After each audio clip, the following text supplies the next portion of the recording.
ఏపీలోని అల్లూరి జిల్లా మారేడుమిల్లి అడవుల్లో భారీ ఎన్కౌంటర్ జరిగింది. పోలీసులు మావోయిస్టులకు మధ్య జరిగిన ఎదురు కాల్పుల్లో 3 మావోయిస్టులు మృతి చెందారు. ఘటనా స్థలంలో 2 AK-47లతో పాటు ఇతర ఆయుధాలు, పేలుడు పదార్థాలను పోలీసులు స్వాధీనం చేసుకున్నారు.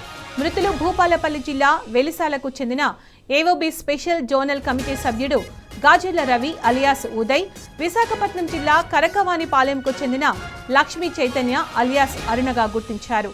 మరొకరి మృతదేహాన్ని గుర్తించాల్సి ఉంది. గతంలో ప్రభుత్వం గాజర్ల రవిపై 25 లక్షలు, అరుణపై 20 లక్షల రూపాయల రివార్డు ప్రకటించింది. అరుణ తమ్ముడు ఆజాద్ కొద్ది రోజుల క్రితం ఎన్కౌంటర్లో మృతి చెందాడు. ఇటీవల ఎన్కౌంటర్లో మరణించిన చలపతి భార్యే అరుణగా నిర్ధారించారు. అలిపిరిలో చంద్రబాబు మీద జరిగిన దాడిలో చలపతి కీలకంగా వ్యవహరించారు. ఇదే అంశానికి సంబంధించి పూర్తి సమాచారం మా ప్రతినిధి సాంబా అందిస్తారు. సాంబా, ఏపీలోని అల్లూరు జిల్లా మారేడుమిల్లిలో అడవుల ఎన్కౌంటర్ కి సంబంధించి అప్డేట్స్ ఏంటి? సునీత, ఆంధ్ర ఒడిశా బార్డర్ లో, ఛత్తీస్గఢ్ ట్రయాంగిల్ బార్డర్ లో ఏఓబీలో మావోయిస్టుల ప్రాబల్యం లేదు, సంచారం తగ్గిపోయింది అని ప్రచారం జరుగుతున్నటువంటి నేపథ్యంలో ఇవాళ జరిగినటువంటి ఒక ఎన్కౌంటర్ సెన్సేషనల్ గా మారింది. ఈ ప్రాంతంలో అల్లూరు సీతారామరాజు జిల్లా మారేడుమిల్లి అటవీ ప్రాంతంలో జరిగినటువంటి ఎన్కౌంటర్ లో 3 మావోయిస్టులను ఎన్కౌంటర్ చేసినట్టుగా ఏపీ గ్రౌండ్స్ బలగాలు ప్రకటించాయి. 3 మావోయిస్టులను కూడా గుర్తింపు ప్రక్రియ పూర్తి చేశారు.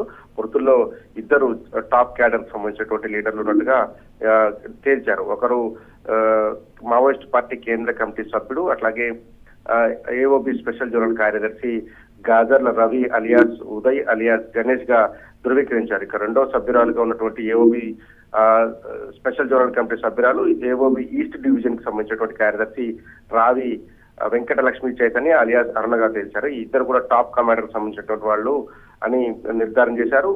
గాజర్ల రవి మీద 25 లక్షల రివార్డు ఉంది. ఇతను తెలంగాణ రాష్ట్రానికి సంబంధించినటువంటి భూపాలపల్లి జిల్లా చిట్యాల మండలం సంబంధించినటువంటి వ్యక్తి, వెలిశాల గ్రామానికి సంబంధించినటువంటి వ్యక్తి. ఇక 3వ వ్యక్తిని కూడా గుర్తించారు. ఏఓబీ స్పెషల్ జోనల్ కమిటీ సభ్యురాలు, ఏరియా కమిటీ మెంబర్ అంజుగా గుర్తించారు. మొత్తం 3 మావోయిస్టులను ఈ రోజు జరిగినటువంటి ఎన్కౌంటర్ లో హతమార్చినట్లుగా భద్రతా బలగాలు ప్రకటించాయి. ఏపీకి సంబంధించినటువంటి గ్రౌండ్స్ బలగాలు ఈ స్పెషల్ ఆపరేషన్ లాంచ్ చేసినట్టుగా చెప్తున్నారు. 2-3 రోజుల క్రితం ఇక్కడ మావోయిస్టులకు సంబంధించినటువంటి కదలికలను గుర్తించామని పక్కా సమాచారం అందుకున్నటువంటి నేపథ్యంలోనే నిన్న సాయంత్రం ఆపరేషన్ లాంచ్ చేసి ఈ రోజు తెల్లవారుజామున జరిగినటువంటి ఎన్కౌంటర్ లో ఈ 3 నక్సలైట్లను అంతం చేసినట్టుగా ఏపీకి సంబంధించినటువంటి బలగాలు ప్రకటించాయి. 2 AK-47తో పాటు ఒక తుపాకీని కూడా స్వాధీనం చేసినట్టు చెప్తున్నారు. కొంత పేలుడు పదార్థాలు, ఇతర మావోయిస్టు సామాగ్రితో పాటు మావోయిస్టులకు సంబంధించినటువంటి ఇతర వస్తువులను కూడా స్వాధీనపరుచినట్టుగా చెప్పారు. ఆ గాజర్ల రవి చాలా పెద్ద టాప్ కమాండర్ గా చెప్తున్నారు. Maoist party central committee member కూడా. అట్లాగే అరుణకు సంబంధించిన చరిత్ర కూడా చాలా పెద్దగా ఉంది. ఆ అరుణ భర్త చలపతి కూడా సెంట్రల్ కమిటీ మెంబర్, కేంద్ర కమిటీ మెంబర్ గా ఉంటూ ఇటీవల కాలంలో ఎన్కౌంటర్ గురయ్యారు.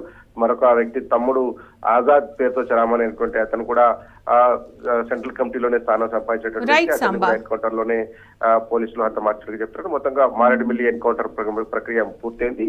3 మృతదేహాలను స్వాధీనిస్తున్నారు. 3 కూడా గుర్తింపు ప్రక్రియను కూడా పూర్తి చేశారు. Right, thank you.